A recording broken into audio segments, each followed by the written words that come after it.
This court, okay.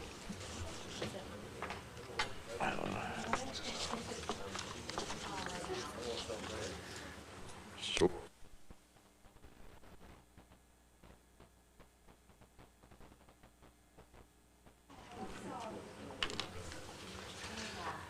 all right, good morning, everyone. Today is Tuesday, February 10th, 2026. It's now 10:01 a.m. We're here for the regular session of the Hunt County Commissioners Court. At this time, I'll call the meeting to order and ask Commissioner Monroe to lead us in prayer. Please stand.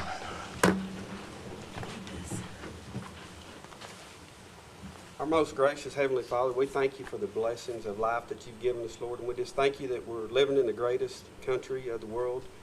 Lord, I ask that you continue to protect our men and women that serve in the United States, Lord, and ask that you just protect our first responders. And Lord, I ask that you give this court wisdom today and help us to operate with understanding and with integrity. It's in your Son's name we pray. Amen.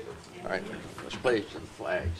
I pledge allegiance to the flag of the United States of America and to the republic for which it stands, one nation, under God, indivisible, with liberty and justice for all. Honor the Texas flag. I pledge allegiance to thee, Texas, one state, under God, one and indivisible. Thank you, everyone. We have Commissioner Money, Monroe, Smith, and Harrison present. I'm Judge Stovall presiding over the meeting today. Commissioners, you have the minutes from January 27, 26 regular session. We need to approve, but we've got a couple of corrections on it. Under item 4 in the consent calendar, we had an account number of 86621-6600-2341. It should have been 88611-0300-2341. And under 5, it should have been account number 80. It was listed as account number 71-621-0700-2341. It should have been 86-621-6600-2341. So those are the only changes I have. Does anybody else have a change to the minutes? If not, I entertain a motion for approval. Make a motion to approve with the changes. Second. Got a motion to second. All in favor say aye. Aye. All opposed? Motion carries. Under action items, approval of accounts payable. Motion to approve payables. Second. Got a motion second. All in favor say aye. Aye. All opposed? Motion carries. Approval of line item transfers. Motion to approve line item transfers. Second. Got a motion second. All in favor say aye. Aye. All opposed? Motion carries. Approval of budget amendments. Make a motion. Second. Got a motion and second. All in favor say aye. Aye. All opposed? Motion carries. Approval of payroll and personnel. Motion to approve payroll personnel. Second. Got a motion second. All in favor say aye. Aye. All opposed? Motion carries.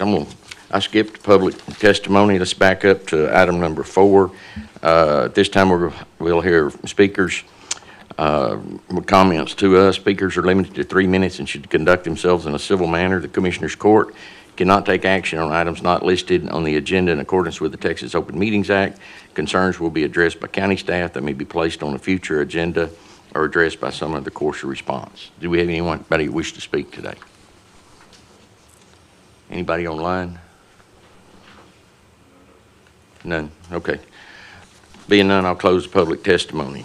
Action item number 1, a quarterly report, Boys and Girls Club of Northeast Texas.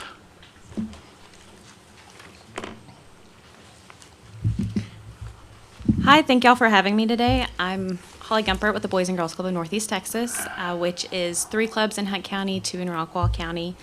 I just wanted to thank you for the opportunity to share an update on what's been happening across our clubs in Hunt County.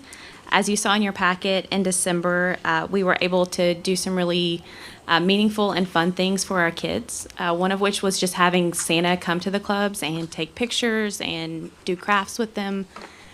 It seems like such a simple thing that a lot of kids get to do, go see Santa at, different events and malls, but a lot of our kids hadn't done that, so that was really, really cool to see. We also did our Hope Tags, so for families that may not be able to get gifts for their kids, we had 68 kids that were able to be adopted through that program and get gifts given to them. And we also thought that it was important to include the parents on that. So whenever you adopted a family, it was the family. So most of them were single parents on there, and that parent got a gift as well of some kind. So I just wanted to share that with you. We have also been focusing on our smart moves and trauma-informed approach, especially around the holidays. It's a really fun and family-oriented time for some families, and for others, it's a tough time. So we've been focusing on that through strong mentorship and consistent positive adult relationships. Our youth development professionals created environments where kids felt safe, connected, and genuinely cared for. And then, as we move into the new year, we remain committed to empowering Hunt County families, strengthening relationships, and continuing to meet our youth where they are with compassion, consistency, and heart. And one thing that we are focusing on right now is our Youth of the Year program. This past weekend, each Youth of the Year nominee from each club, they got to come together and do an academy here in Greenville where we had local leaders come in and speak to them about leadership, goal setting, following your dreams. It was an array of topics, and that was really important for them to get to see, okay, I've made it here, I'm the nominee for my club, and now what do I want to do with my future? And we will celebrate all of that at our Youth of the Year Gala coming up on the 28th, where we will actually name a Junior Youth of the Year, which is a middle schooler, and then a Youth of the Year, which is a high schooler. So I invite anybody to come to that. That's available, but I just wanted to share what's going on with our club, and thank you for having me here. You bet. Thank you. Commissioners, entertain motion to approve the report. So move. Got a motion second. All in favor say aye. Aye. All opposed? Motion carries. Steve, is Stacy, We Stephanie? have Keith here. Keith, okay. From Enterprise. Action number 2, a presentation from Enterprise Fleet Management. Oh, he did?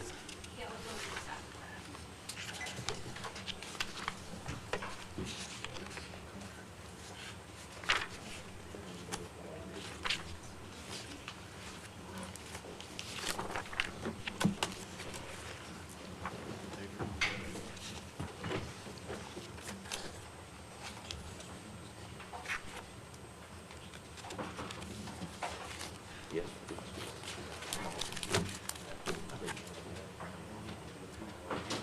I'll go back.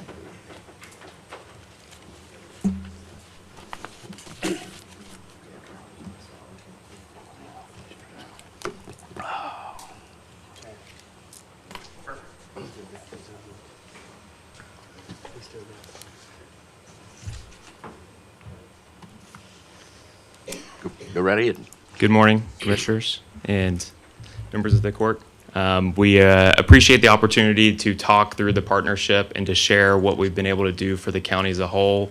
And I don't know how familiar everyone is with Enterprise Fleet Management, but just from a high level, my division of Enterprise does not rent cars, but we help entities like yourself and 205 other entities within Texas and 2,500 overall government entities operate their fleet more effectively financially and operationally. We do that through looking at all aspects of operating the fleet of the vehicles, from acquisition to resale and everything in between. Enterprise as a whole operates 2+ million vehicles. So all those things that y'all have to do currently, we have to do just on a much larger scale. So we take that same infrastructure, expertise, and buying power to help entities do more with less. And that's been a constant theme with a lot of entities today, is how do you do more with less? And I want to share a little bit of the wins that we've been able to have and what we look at when it comes to just a fleet strategy overall. Awesome. We're almost there.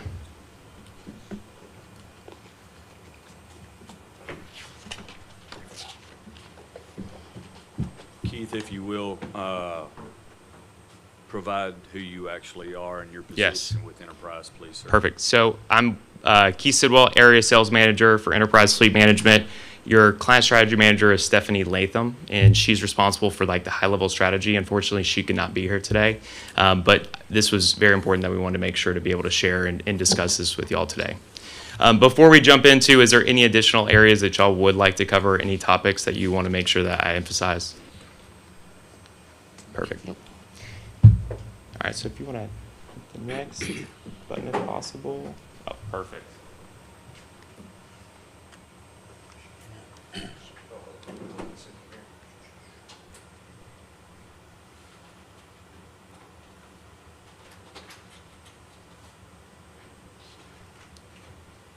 There we go. So it just highlights all the areas that we look at. Every entity that we work with is completely different in what works best for them. But you have one consolidated source to be able to help with all these different components that it takes to operate a fleet of vehicles. And we have a fantastic reputation when it comes to the government space, just because you're having to do more with less, and we're able to really help drive that overall. So I just want to take just a quick high-level overview of what it looks like when we look at what's the fleet strategy. And I tried to just break this down as simple as possible. I almost look at it as we're like a stockbroker. The goal is you want to buy low and sell high. So what does that mean? So when it comes to acquisition, we want to look at every vehicle across the board. So it doesn't matter to us whether it's Ford, Ram, Chevy. We're looking at all the different options out there to help provide total cost of ownership analysis to y'all and to help make you be able to make the best decisions. But when you look at the acquisition cost, one thing just kind of pointing out is if you look at the cost of vehicles back in 2021, the average cost on the government side was about, you could buy a truck for about $30,000. Now fast forward to where we are today, and it seems like every truck is $50,000 plus, right? So we're trying to minimize that as possible, but you as a government entity are uniquely positioned to be able to operate vehicles similar to Enterprise, where we're going out and buying millions of vehicles a year. We're getting a pretty good discount on them, just like you do as a government entity. You're able to buy vehicles significantly less than if you were to go out and be a retail buyer. So the first thing is we're trying to acquire vehicles at the lowest cost in the front end.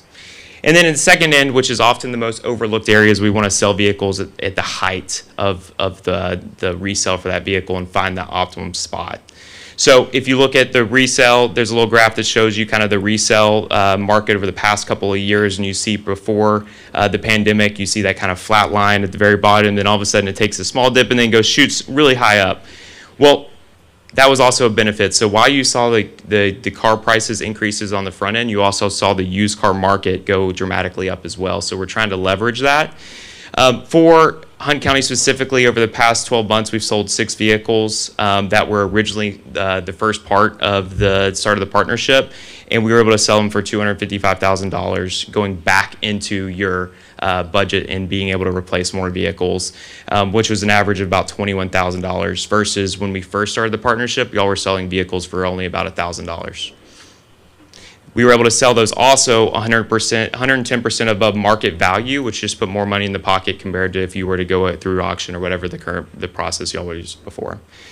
So I just want to show a snapshot, and I think this is the easiest way. This is an actual true vehicle, just looking at the 3 main components that takes to operate a vehicle, which is depreciation. So depreciation is what you buy it for versus what you sell it for, and then maintenance and fuel. So on this 2021 Chevy 2500 work truck, we originally acquired it for Hunt County at $30,000. After 5 years and 13,000 miles a year, we were able to sell this vehicle this year for $31,000. That's pretty good. Pretty good. Pretty good, right?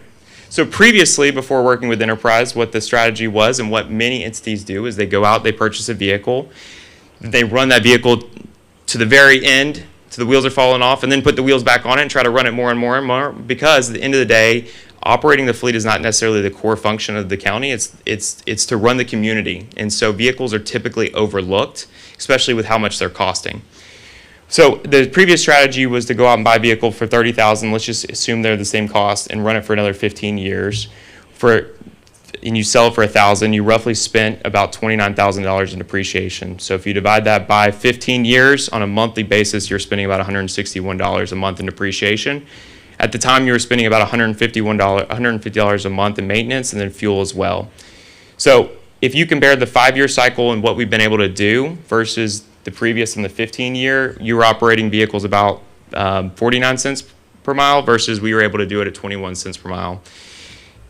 And just to kind of give you a snapshot, we're looking at the right type, right term. It might not be 5 years, it might be 7. And that's why we want to sit down with you year after year and look at the strategy and evaluate, as well as these are your vehicles and this is your fleet to decide what you want to do with it. We're here to give the guidance and expertise and the data to help drive those meaningful decisions overall so you can be able to make more meaningful decisions for the county as a whole. But I do want to take you back. So when we originally started this partnership, we were just looking at 58 vehicles, and what you're looking at is a 10-year model. So the goal is, it's great and all to show that it's more cost effective to cycle vehicles than it is to hold on to the wheels fall off, but how do you get from where you are, which your average cycle was 18 years. So that meant that you would buy a vehicle and it wouldn't be 18 years until you replaced it.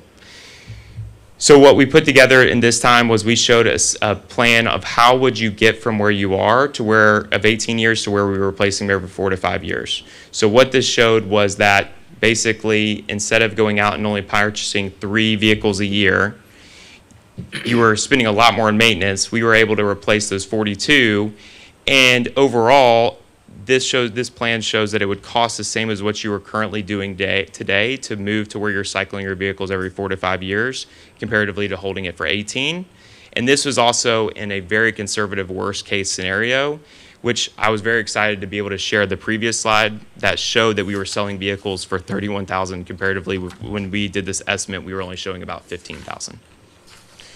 So without this plan and without starting the partnership, the county would still run vehicles for 18 years versus we were able to help the county go from that cycle to where you have newer, safer, more reliable vehicles that present the county in the best positive light. And just to kind of highlight, and I'll kind of skip ahead, this is kind of a snapshot of the current fleet, but the biggest observations is just from a safety perspective. Not only did we reduce costs and be able to do more with less, but your fleet is way safer. Just think about backup cameras weren't standard until 2018. And still in the fleet today, there's 30 vehicles that are before 2018. Then you have electronic stability control, which keeps the vehicles from swerving out on a term that was not mandated until 2012. There's still 11 vehicles in the fleet that are doing that.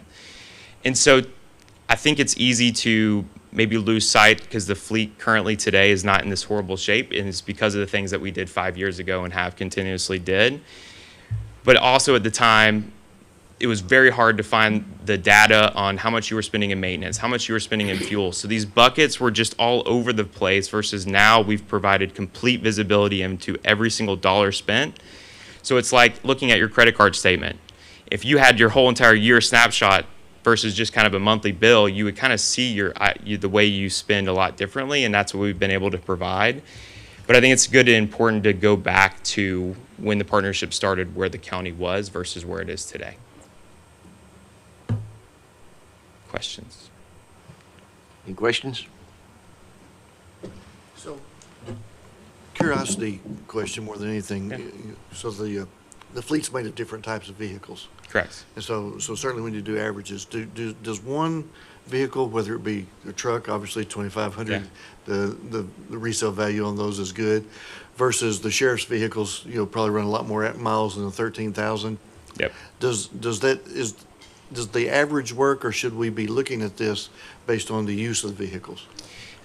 All those different scenarios. So if you look at just overall the market, I mean, the cycle point for each vehicle is going to be different. So for like a 3/4 ton diesel truck, you're going to run that a little bit longer than you would maybe a sedan.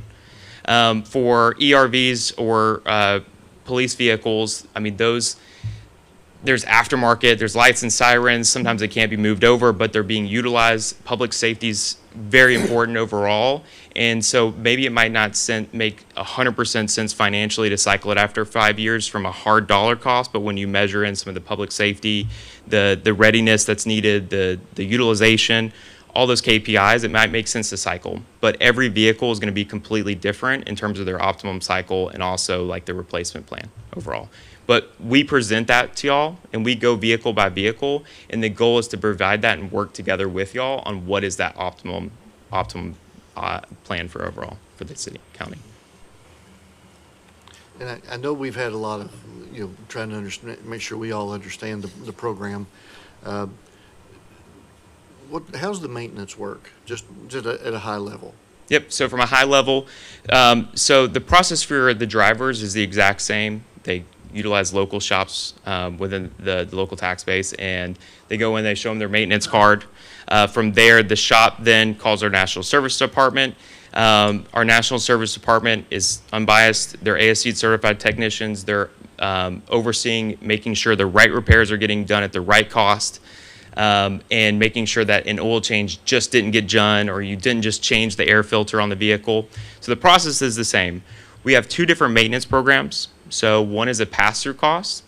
So whatever that cost is, we're passing through, but your maintenance spend is one of your largest expenses, and to be able to know how much you're spending per vehicle is so crucial to be able to know should you replace it or not.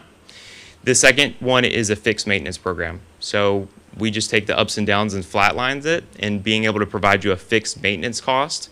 That allows for complete predictability. So going back to the original plan, these vehicles were on a fixed maintenance program, which meant that you fixed your cost at $78 for that 5 years.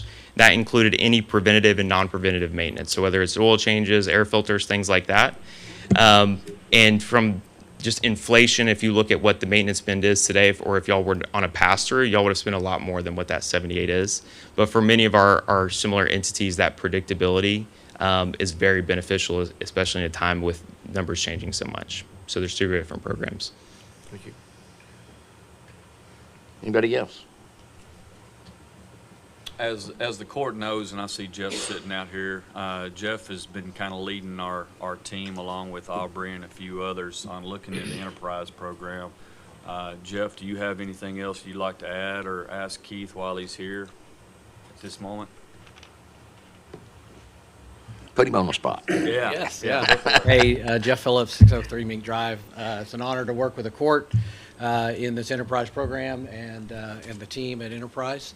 Yeah, we're looking at everything across the board, and of course the team within the county. We've met several times. I'm not prepared to kind of give my thoughts on it yet because we're still gathering information. But the one thing I would say about the maintenance and the question that maybe you might want to talk about with the court is the program. You have a certain set of maintenance things. You might get a cabin filter change, you might get one oil change, you might get 3 oil changes, whatever it is. So I think the mix of that maintenance program is something that the county should look at, and does that actually work for us? What we're actually getting in the maintenance program. So that'd be the one thing, and is it customizable? I guess would be my question. Yeah. Great question.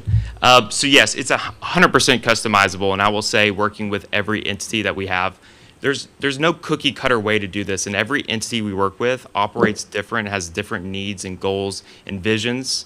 And so that's where we work together and customize plans, or if there's certain intervals that we want to accomplish, that is perfectly fine. The part of it is this is a partnership where it takes both sides of working together. This is one of the largest spends, but it's often overlooked because it's not a core focus, but it is a top expense overall for the county when you look at all the buckets. And it does impact overall like the image and the safety and visibility and things like that. So that's where what we typically would do is an annual review to show the court and also the local tax base, like the impact that we're having year over year. And then also we do a fleet analysis meeting where we do the planning for the next 12 months and looking at all those trends overall to help provide a customizable approach. So we put Jeff on the spot, and see if I can put you on the spot just for a little bit. So, not major though. So when you look at our program, Yeah. do you see things that you go, gosh, if they would do this, it would improve their program, it'd improve their service, it'd improve their cost? Do you make those recommendations to us, or are you just waiting for us to decide the next thing we want? No, that would be our goal. Is in any good partner is bringing that idea. And I always think about it as the dentist too, is like we're here to provide those recommendations. Ultimately, it's up to the patient to brush their teeth. And so that's where we would work together with you all. And now we'll provide those recommendations. And there's a lot of opportunities. When I'm looking at this fleet, I mean, there's still quite a few vehicles that are 10 plus years old, and it's not a matter of if you're going to replace these, it's a matter of when. And having a plan for those, particularly from a safety component. I mean, there's also 33 different vehicle types in there. Is there an opportunity to right type, the right size these vehicles? Definitely an opportunity there, and that's what we'd like to do a better job of sharing that with the court overall. Maybe we could set up a structure for doing that, Jeff, as we mature the process. Agreed. Thank you. Anybody else? Well, I think from my perspective, it's been a great program for us. At the right time, we got lucky with the right time with the prices going up and the resale value going up to about what we paid for them. It really became a big win for us, and not because we were that smart, just we got lucky with the timing of it. Going forward, what we've been looking at, and we need to continue to look at, is make sure we continue to know it's the right thing for us, and that's what Jeff's working on, hopefully to help us understand all of it and make sure we're not overlooking anything, because we want to, there's a lot of advantages to this in my perspective as a budget officer.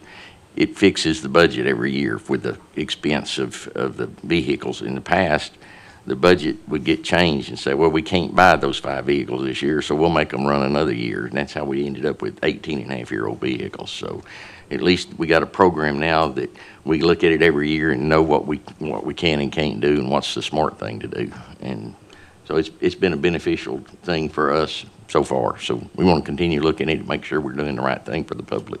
Yeah. And we appreciate the opportunity to be able to Yep. share this. Well, thank you for coming over today. We appreciate it. No problem. Thank you, Court. Any other comments, Commissioners? All right, action item number 3, a presentation and possible action taken to approve the updated VFD district map. Chief Biggers? Morning, gentlemen. Just a little backstory. Over midpoint last year, the association got a committee together to review the fire districts of the county based on mainly Interstate 30 and their one-way service roads, upcoming ESD ideas, and movement of fire stations. They put a committee together of 5 individuals that we seem to be with expertise and non-bias, that were volunteers in the county, but also served as professional paid firefighters in their day-to-day jobs. They were John McDaniel of Celeste, serves as a McKinney captain. Alex Stead of Caddo Mills serves as a McKinney driver operator and acting fire officer. Ivy Pitts of Campbell, she serves as an Allen fire captain. And then Jeff Morgan of Wolf City, and he serves as a fire officer with the Bonham Fire Department. That group got together, formulated this presentation of the districts y'all are seeing today. The districts that were presented were adopted unanimously by the Fire Association for y'all's presentation. And with that, I'll turn it over to the committee chair, Jeff Morgan. Thank you. Good morning. When the committee first got together, we had one goal in mind, and that was to make sure that the citizens of this county were going to get the response needed from the fire departments as quickly as possible. Like Chief Biggers said, there's been a lot of change since these districts were looked at 30-plus years ago that we can guess, like the one-way roads and things like that. Some fire stations have moved around. So, like I said, the committee, when we got together, we wanted to make sure we had that one goal, safety of the citizens in mind. And and we also wanted to make it easy. So if anybody wanted to come back and check and look at things, you know, we would all kind of be on the same page. So we utilized simple Google Maps to you know, determine a lot of these locations, because it would give you real-time traffic updates and things like that. There were not a lot of changes for some districts. A few other districts did have some bigger changes. And a lot of times those were due to the increase in traffic in certain times of day and things like that. So we would check the Google Maps, we would go through, we'd look and see, usually if we had a high traffic area, we'd look around that 8 o'clock, at 9 o'clock time frame in the morning. We'd look again about that 12, 1 o'clock, and then look again in the evening time whenever you were having those rush hour times and see how much of a difference there was. Now, when we started, we looked and we wanted to make sure that, we're not going to, let's say we had something that was a 30 seconds difference in time from one fire department to another. We're not going to change that. That's not that big of a change. But once we started getting that 1 minute, 60 to 90 seconds, we started to really look into see, hey, it's life and death at this time potentially. So we started to look and, hey, we're going to make these changes. We're going to change fire department districts. This department's actually going to be closer, and so on and so forth. Just a quick run across the districts here. The Wolf City territory. Not a whole lot was changed there. Now keep in mind, the map that you're looking at here is all done based off of property lines. The old map was done off of tree lines, creeks, and stuff like that. This is based off of property lines. One thing that this will help us in the future is that, we can integrate this into the CAD system. So if you dial 911, as soon as that address is pulled up, all the information's there. They don't have to go back and look at a map, the dispatchers. It just automatically tells you this is the department responding. And any other resources that they may have. But you take the Wolf City District, the Commerce District area, they're basically property line changes was really the only things that were changed in that area, off of the FM 118 corridor. And more so that was based off of that, basically in the southern portion of that Wolf City Commerce intersection there. So there's not much change there. The Campbell Commerce territories, there wasn't much change there. The Lone Oak, the biggest change that we had in the Lone Oak area was the far south part of their territory off of FM 513. Where there's a couple housing additions there that the West Waukene Fire Department was closer to. One big notable change in that complete southern between West Waukene and Waukene South departments was the Waukene South Fire Station sits at 751 and 429. And the previous Quinlan Fire District ended at the lake, at the bridge, right across the bridge from where that fire station was. And that's been a big concern for a long time about you have a fire department responding from 8, 9 miles away when you have one that's 1 mile away across the bridge. So as you can see, that far southern part around the Waukene South Fire area now moves all the way up 751 to about the North Shore Road area, roughly. West Waukene's district moved back to the west just a little bit by maybe about a mile, maybe. There were some areas over there that were, the old Quinlan district and the South Hunt territory now, mainly due to traffic more than anything. It put the West Waukene station time-wise just a little bit closer, and that was confirmed, like I said, by utilizing 3 different times. The South Hunt territory obviously is now combined with the old Quinlan territory, and you take the western half of the South Hunt area by the Union Valleys district. There was only one small change made there on 2 county roads where the South Hunt station was closer, and we're talking maybe 11 properties total, I believe is what I counted up. I mean, it wasn't really much of a big change in that area.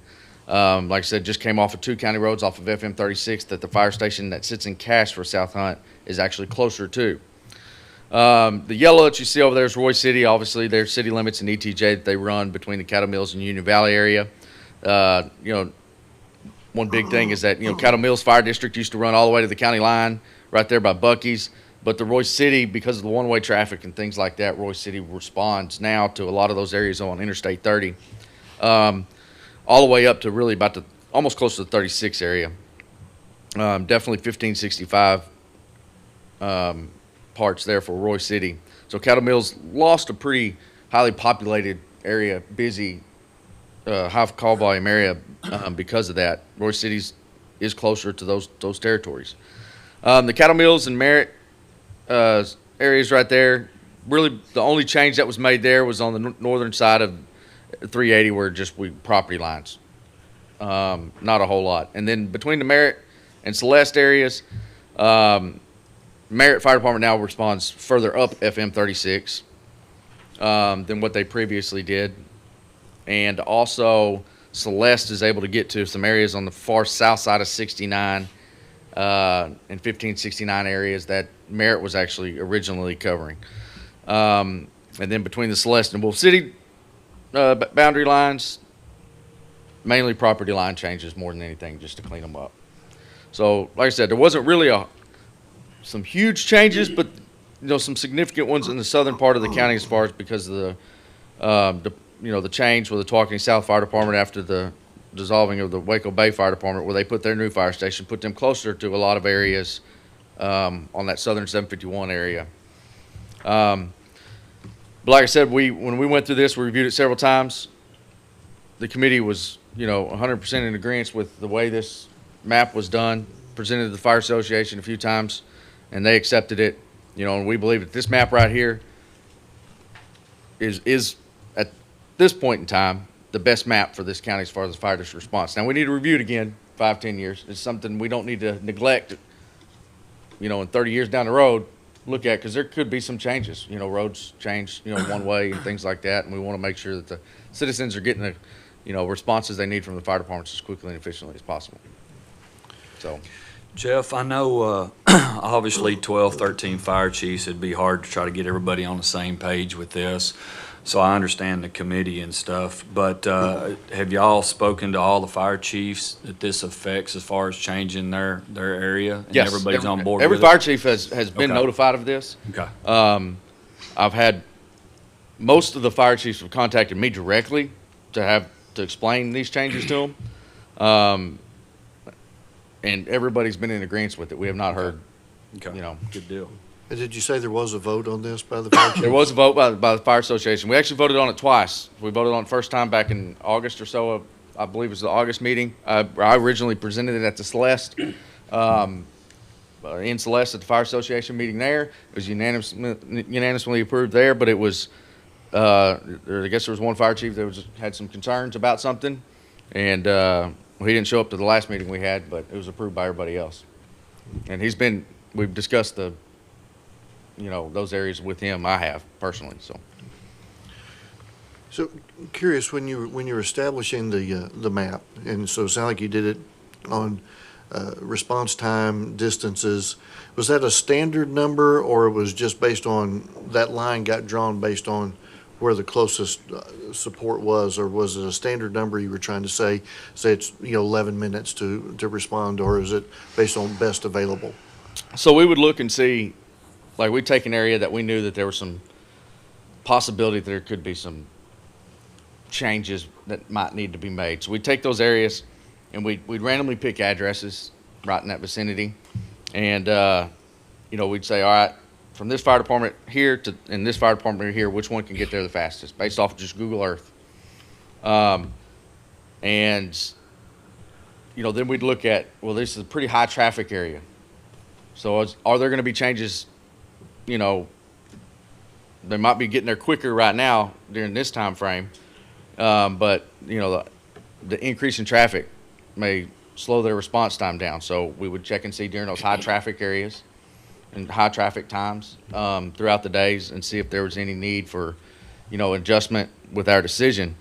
And so we would compare all those, and then we look at it more and take those numbers and be like, all right, well, this department is actually the closest department overall. And, one good area that I can give an example on is the farther western half of the West Tawkeny Fire District and eastern half of the now South Hunt territory, which will be just east of the 751 area. There were some areas there that were of concern that we looked at, and it didn't matter whether or not it was done, the high traffic area or high traffic time or not. The West Tawkeny Fire Department was ultimately closer at all points during our investigation and looking into all that. So, yeah, we'd take those numbers, we'd look at everything, and, we'd come to an agreement. So, yes, this department can get here faster and whatnot. So really it was time It's- was the driving factor. Yes, time is a driving factor. Of course, we had a couple of questions raised. Well, we run lights and sirens. Well, your time's not going to, you're running lights and sirens. The other department's running lights and sirens too. They can still beat you. Yep. It's not going to matter. They're not going to be responded without their lights and sirens, so. On the legend, Jeff, at the very bottom of it says South Hunt County Fire Rescue District, and it's empty. in parentheses. What's that mean? That's just the way the map printed off. It's just called, I'm not sure what the empty part was. We color coded them, and I think it was a Mexico on there.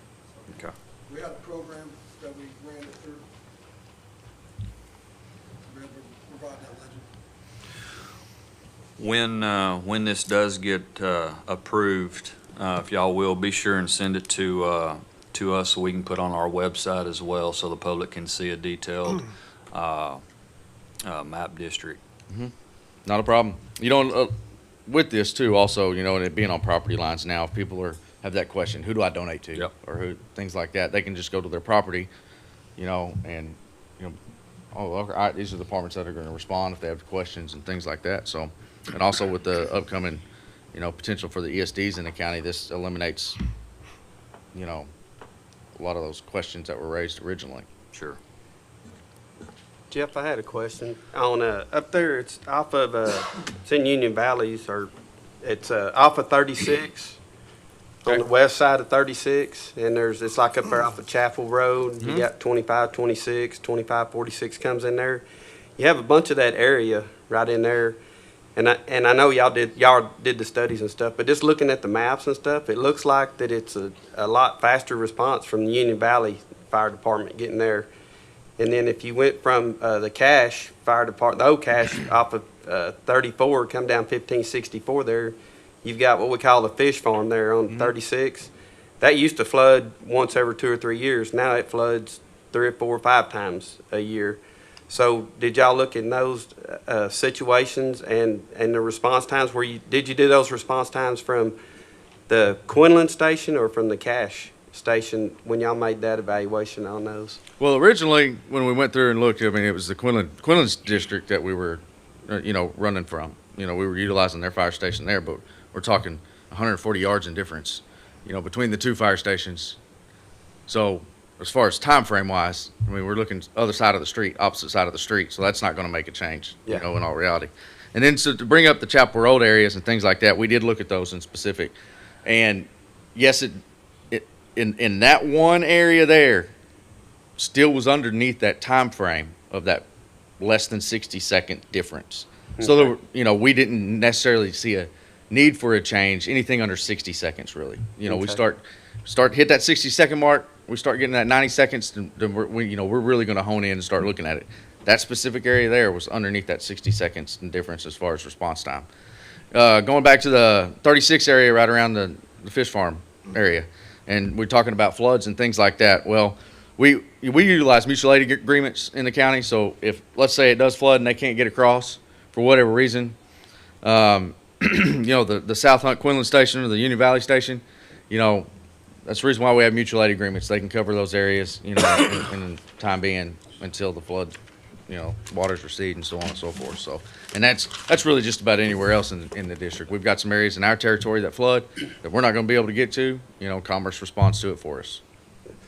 I figured you did your homework on it. Yeah. I have a lot of citizens that I'm responsible for over Right, there. and I right. just Yeah, wanted to ask the question. I understand. 'Cause I understand. I was asked, so. Yeah, that was asked to us of us too. You know, and we're worried about the 99% of the time, not that Yeah. 1%. Right. You know, that might happen. We have plans for that 1%. So.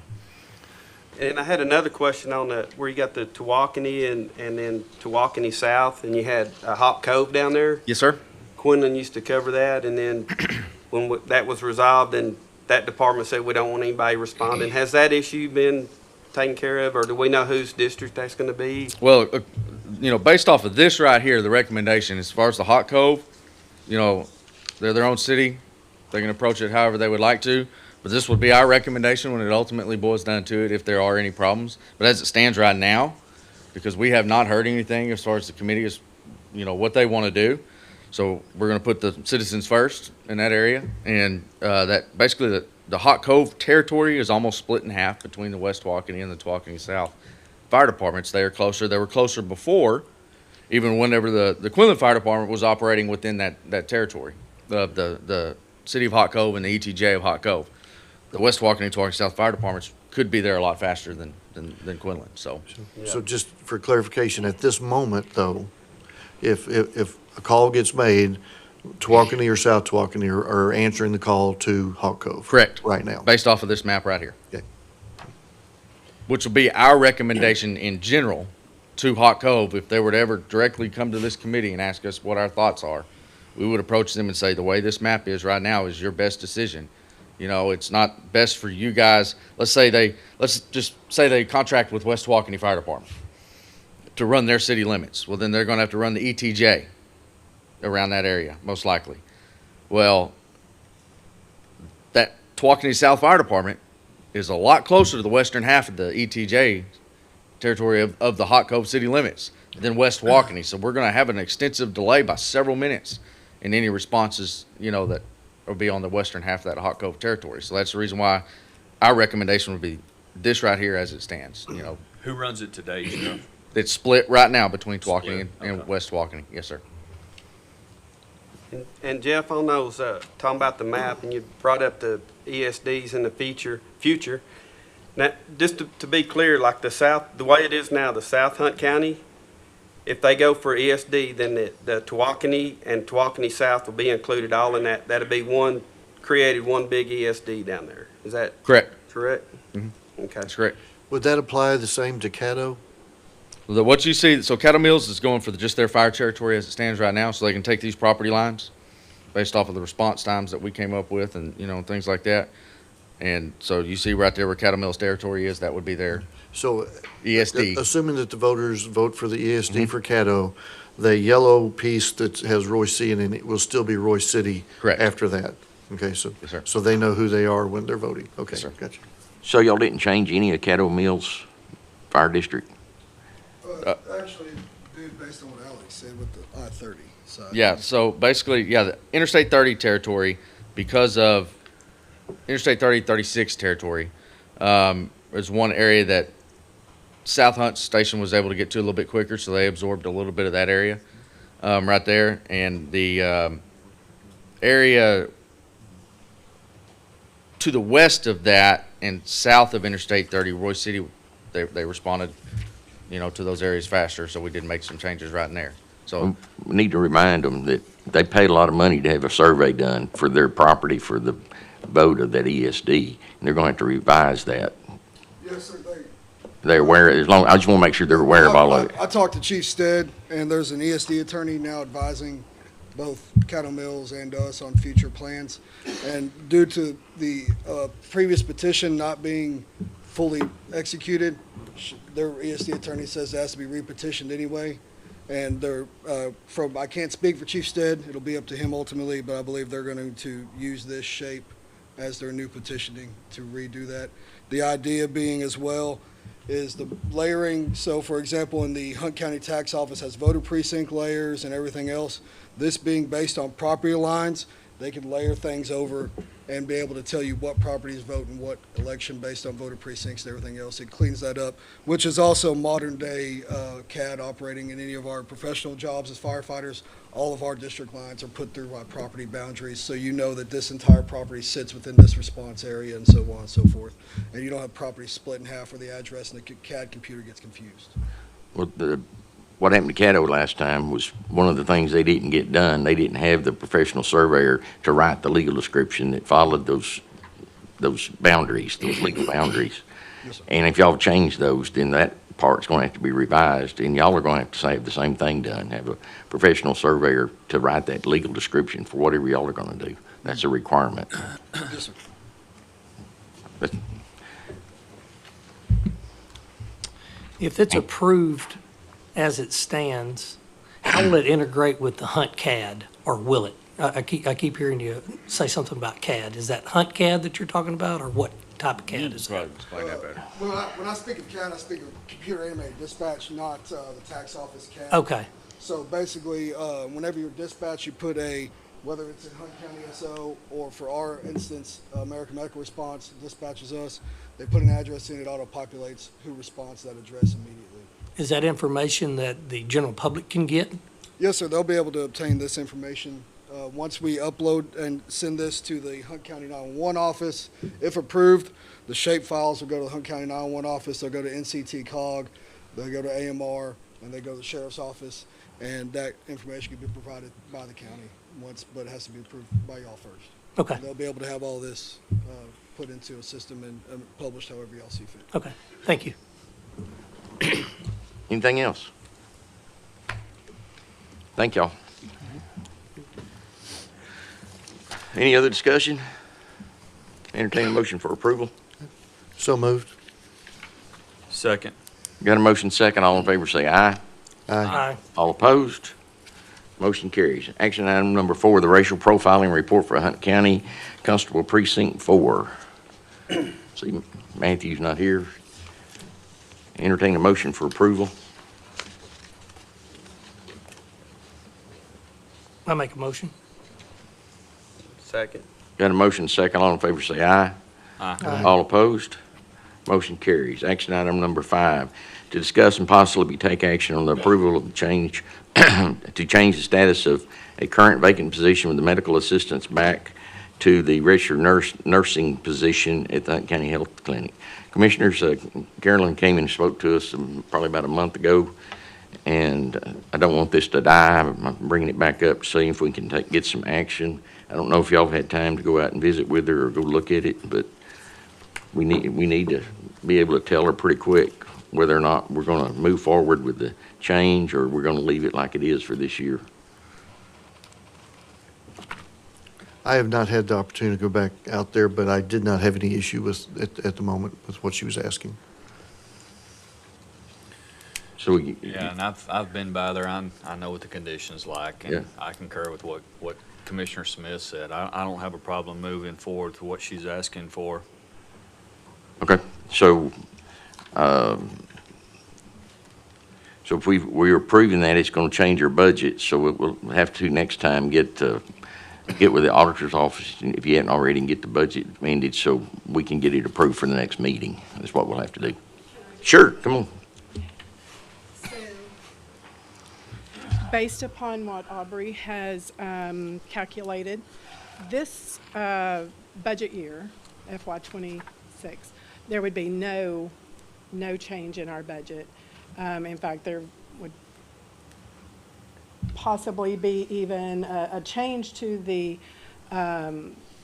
grant application based upon the extra funds that haven't been spent already, that she will be able to apply, that may be able to cut down some of the expenses that have already been applied to the 2026 Hunt County budget.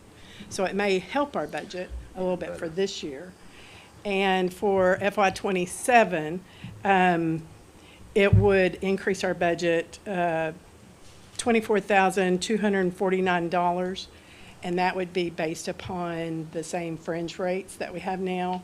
And that's just a snapshot of what the rates that we have right now that we, so we're talking about, improving our staff dramatically in what we do and the safety of the services that we provide, and for a minimal cost. So because we've had vacancies, we got enough money, is that what's, okay.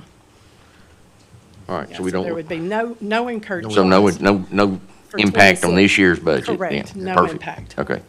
And so then next year's budget, we need to be looking at, if we're going to improve that situation as far as their facilities and what they have right now, we need to take a deep dive into that, because that's not much room to work in that space. So Right, they yeah. need to, we need to find them a little bigger space somewhere. So, thank you, Carolyn. Okay, thank you.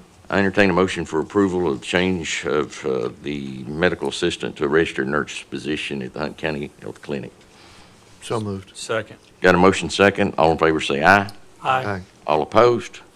Motion carries. Action item number 6, the request for permission to install electrical distribution facilities in the county right-of-way on County Road 1199 under normal stipulations in Precinct 1. I make a motion to approve. Second. Got a motion second. All in favor say aye. Aye. All opposed?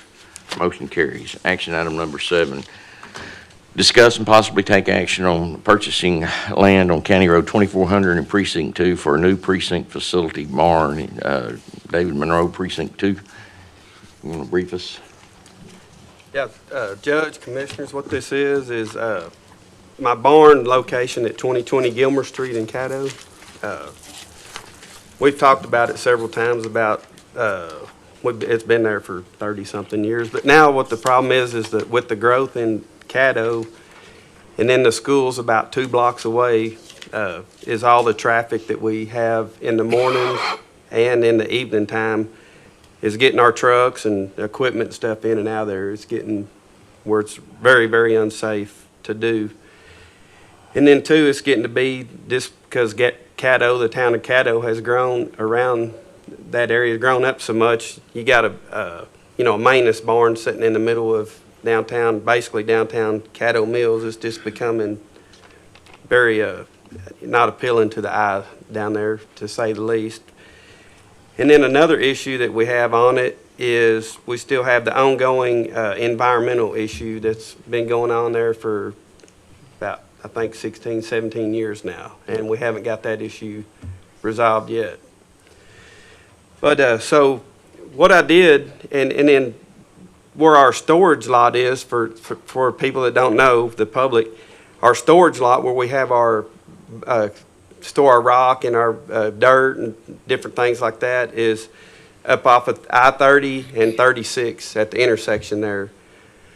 Well, the first problem that we have is, since they've changed the service roads to one way, we used to come down from the barn, we'd go down 36, come underneath the interstate, take a right, and our storage lot was right there on the left. Well, now we have to go all the way down the service road to 1565, go under 30, come back down 30. That's okay if you're in a dump truck, but on a piece of equipment, that's getting where it's real dangerous because all the speed of the traffic and stuff that we're incurring. Well, now, not only facing that now, is they're about to start tearing out they're getting ready to start moving all the traffic from the interstate over onto the service road.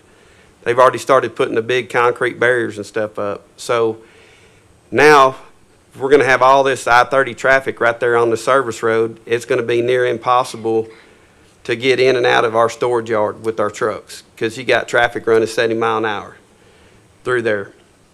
So we've talked in the past about looking for different locations to possibly move the barn or just move the whole storage lot, maybe put that all in one facility. It's over there in Precinct 2, it's near impossible to find any land that's, available. And if you do, it's very, very high, or it's got, houses already developed land around it. So long story short, I found a piece of property, and it's over in the Quinlan area. It's off of 276 and County Road 2400. And what it is, it's the old, where the old sand pit. It still is an old sand pit, but they've came in and filled 5 acres of it. This tract is 5 acres. They have filled that back in and compacted the dirt. And so I think it'd be a good place to purchase, to move a barn and to move the storage lot over there because it's easy access to my whole precinct. Right now we have very little bit of the precinct is on the north side of 30. Most of the time we're working on the south side of 30, like in the Union Valley area down to Poetry, Quinlan area is where we do majority of our work. So that puts us down right in the mix of where most of our work is. And then it's been a commercial property for years. It's been a sand pit. So people are used to seeing trucks come in and out of there, tractors and equipment running, the noise. There's no houses around that area. So we're not going to be like a bad neighbor, moving in on somebody that's got nice homes or whatever, and we're putting in a maintenance yard beside their house. So I just feel like it's a good place to be. I think with 5 acres, it'll be plenty amount of area for future growth of the county. If the precinct, we're not ever going to outgrow that 5 acres. Right now, what we have is where my barn is located. It's, I believe that's 2 acres right there. That's where we park all the equipment. Our maintenance barn is there. Our storage facility, it's roughly 3 acres. So that's what we're used to working with is 5 acres, and it's plenty of room. This property, what I did, I talked to the guy that owns it, and he priced it to me. It's 5 acres, and he told me he'd take $250,000 for it. It's $50,000 an acre is what the price is on it. So what I did is I got with the real estate agent, and I asked her to pull me a bunch of comps in the area. So I've got several comps that I can give to y'all. But this property, there's 4.5 acres that's actually right up against this, and it's on the tax roll for $236,000. So the value is there. It's actually that's on the tax roll at $58,000. These other comps I've got land up to $100,000 an acre that has sold. That's the same comparable acreage and the same situation. So I just need to know if we've talked about it several times, and the court in the past said, well, let's look for a place. We're not really opposed, but do I need to try to pursue this and move forward with it, or what would be our next steps if y'all do want to move forward with it? First, real quick, David, I've got 2 questions for you. Your storage yard right now, you rent, isn't that correct? Yes, sir. Okay. And then what about water, electricity to this possible new location? It already has water and electric there. Okay. Currently there is a little metal building, a frame there. It doesn't have a concrete floor or anything. They used to operate out of it. My intentions would be to tear all that down and to build a new barn over there. There's a couple of different ways to go about it. You could build a new barn. Kind of my idea is the barn that's over in Caddo, that's a bolt-up building. It needs to be reskinned and new insulation on it anyhow. So we could take that down, put that building back up at this new location, and put new insulation and new sheet metal on it. It would save the county or the taxpayers a lot of money. That would be something that myself and my guys could do in-house. So we wouldn't have to necessarily hire a contractor to do that. We would have to hire a contractor to pour the slab, put plumbing in it. But as far as the shell part of it, the structure, we could do all that in-house, and it would save a lot of money. Well, we had an appraisal done 3 years ago or so, Steve, you remember? Somewhere around 4 or 5 years ago on your current location, and at that time it was valued at like $350,000 for the 2 acres where it is. So at the time that we can get it cleaned of the environmental, it has some real market value. Or, the court can look at it. We're probably going to need some county facilities with the growth of that community over there at some point in time. So we might give us a good location to put an annex for whatever offices might need to go out to better serve our constituents. So I think monetarily it'd work out real good for us if we sold it and took that money at whatever time that we get it clear by EPA, or we'd have an option to keep a good spot and build some county facilities there that doesn't interfere with the school district. At least not as heavily like it is with y'all pulling out with heavy equipment. I don't have any problem trying to pursue it. I think we need to get an appraisal on the land and get a contract signed and move into making sure we've got all our I's dotted and T's crossed before we make a decision on what to do. But I think we ought to have David proceed. Oh, for sure, yes. Yeah. Everybody good? So to proceed, do we go out to get an appraisal on it Yep, first? I would get a contract. Let's get somebody, Daniel or somebody to draw us up a contract so we got something with all the legal things that we need to cover in it. And then once you get that signed, then we need to get an appraisal of it done. And then once that's done, then we probably need to start moving towards doing the things necessary to close it. Probably need a new survey on it if he hadn't already had that done. And whatever else has to be done. Does the appraisal go beyond the value with information? I was trying to think if it's on the tax rolls. I was just curious what the difference in the appraisal and that would be. Well, the tax rolls are mass appraisals, so they're not really for purchasing. You want an individual appraisal of that property. Okay. Where would the funds come from?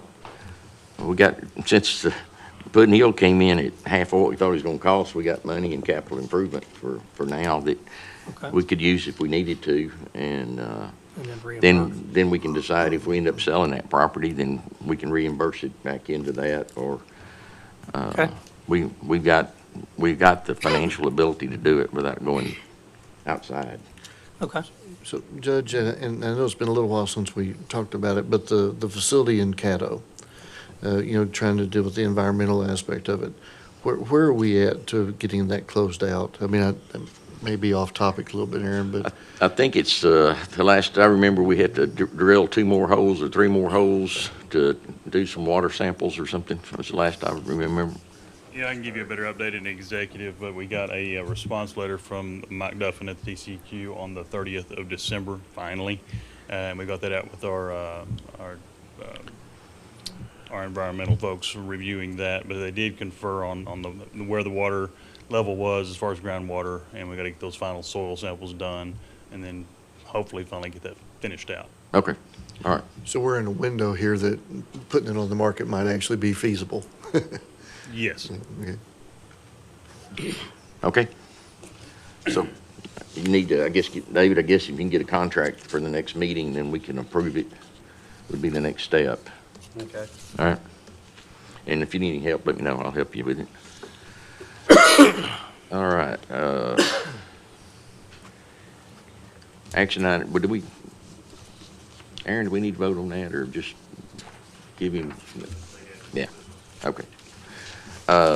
Action number 8, the request to construct electrical power distribution facilities that cross County Road 2292 under normal stipulations in Precinct 2. Entertain a motion for approval. So moved. Second. Got a motion second. All in favor say aye. Aye. All opposed?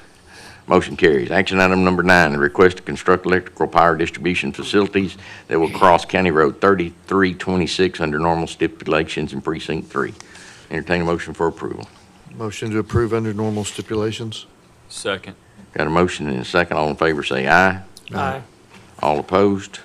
Motion carries. Action item number 10, the request for permission to install electrical distribution facilities in the county right-of-way on County Road 4609 under normal stipulations in Precinct 4.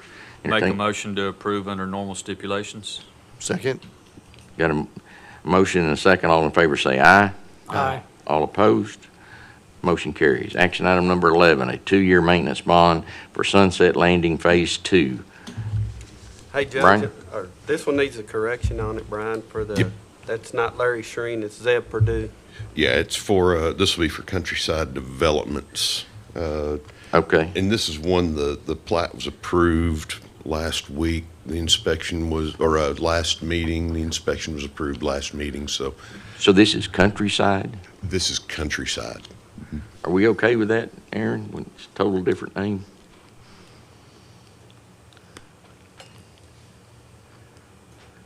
It's Sunset Landing, isn't it, Brian?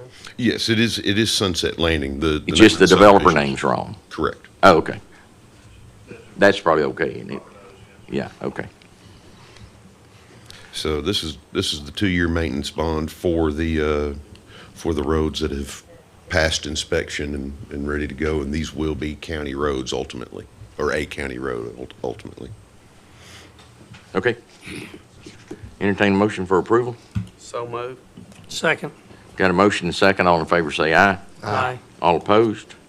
Motion carries. Action item number 12, civil plans for Caddo Mills Country Estates in Precinct 1. Brian? Okay, this is a one road in subdivision. This will actually be private road. It is going to be a gated community. They're going to have a gate there, Knox box on the gate for first responder access. But it has been through the review process and it meets all of the engineering standards and all of the plating requirements. It will not be a county road, correct? It will not be a county road. It will be a private road. All gated roads are not county maintained.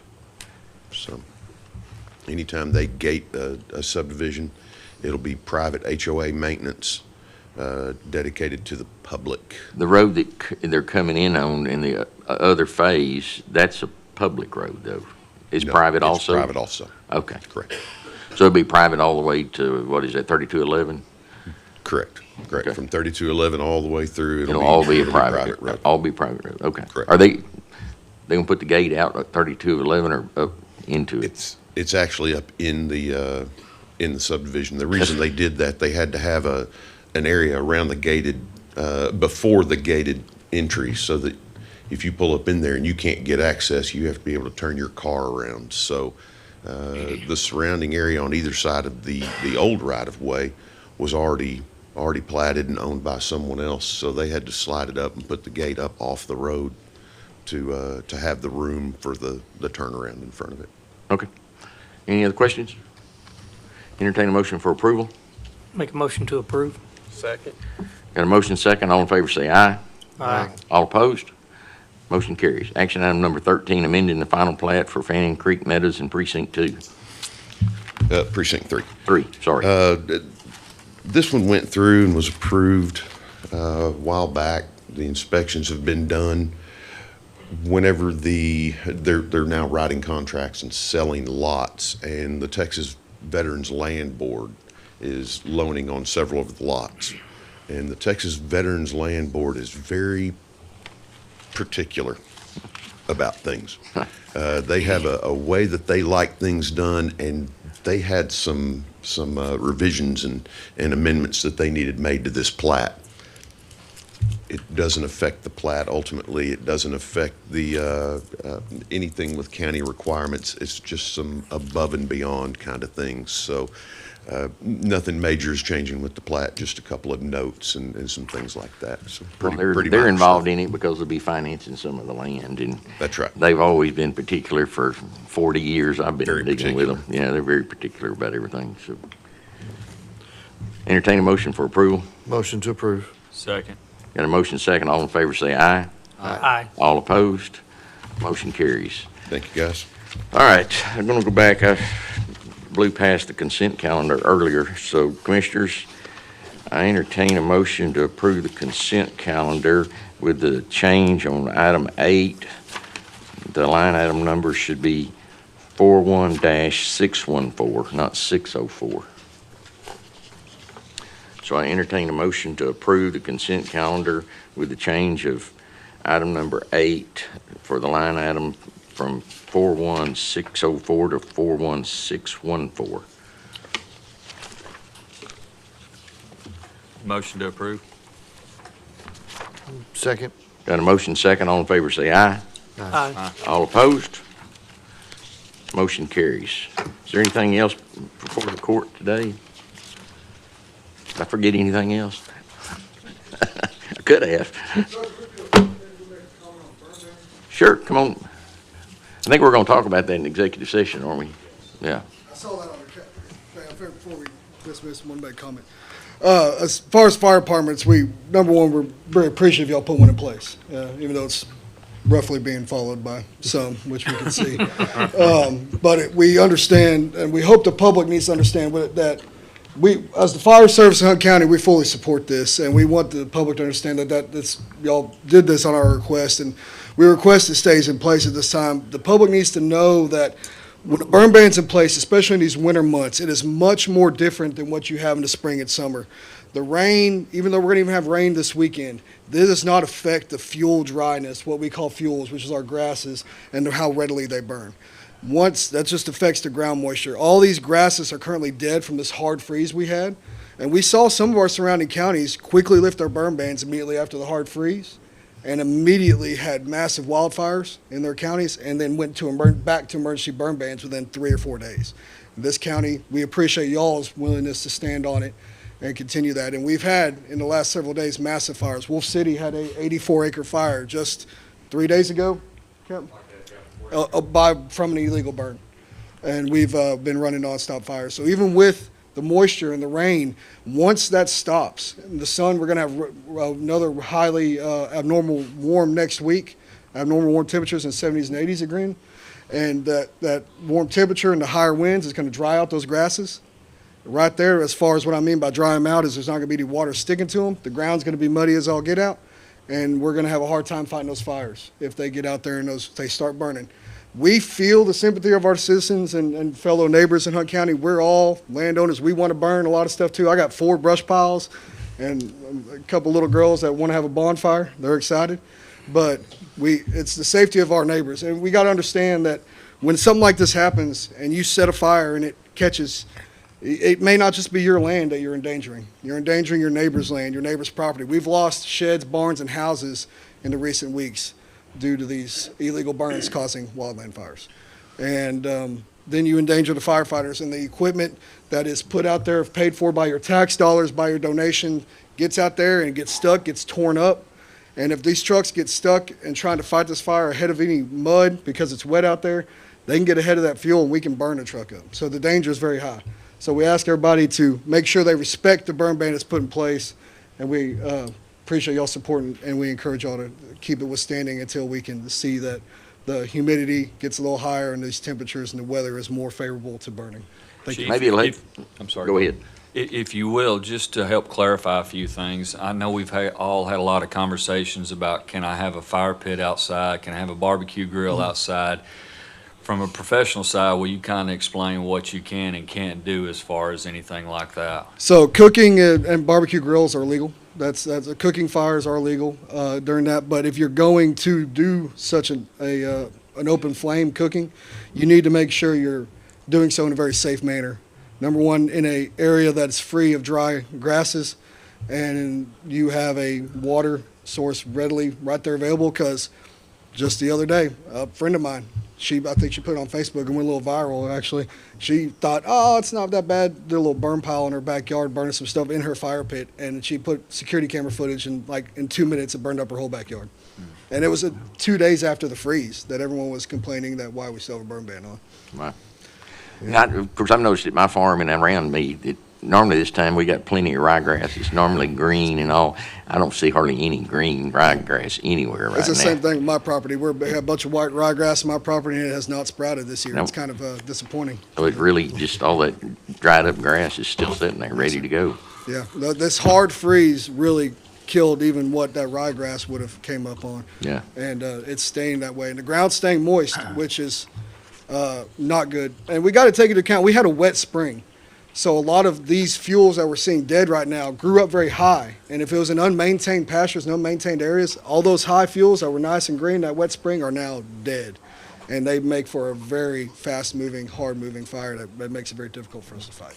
So Chief, what you're telling me, a selfish request, is that my son's fraternity wanting to have a giant bonfire not approved. Oh, yeah, that's y'all's decision, but we support not having that bonfire, no, sir. No, we ask that bonfire not happen, no. And we want the county to understand, I understand y'all as the elected officials are getting the grief for this, but I hope the county understands this is a request from us. We are asking our neighbors and citizens that we, as the fire departments, please abide by it for now. We all got stuff we need to burn, but it'll still be there in a couple of weeks if it reevaluates and things improve. It'll still be there.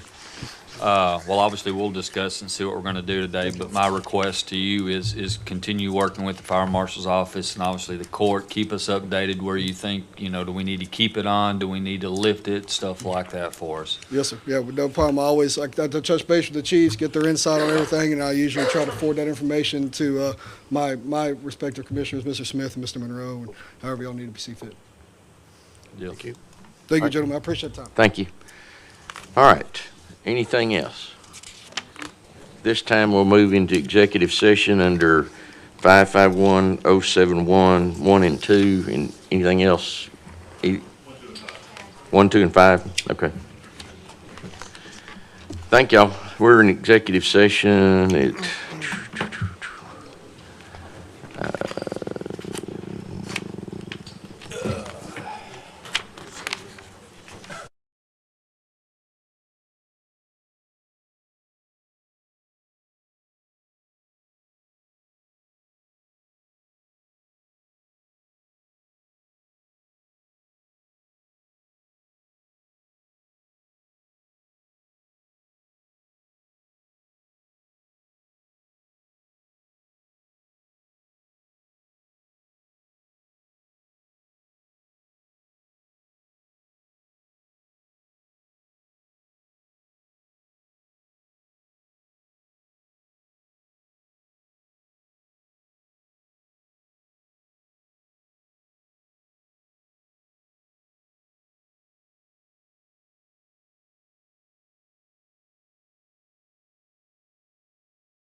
anything to say about the burn ban?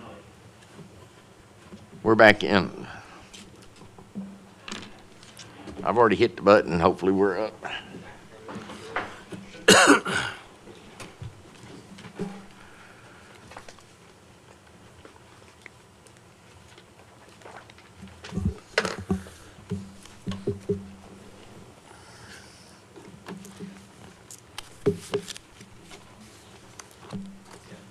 All right, we're back in regular session. It's 12:19.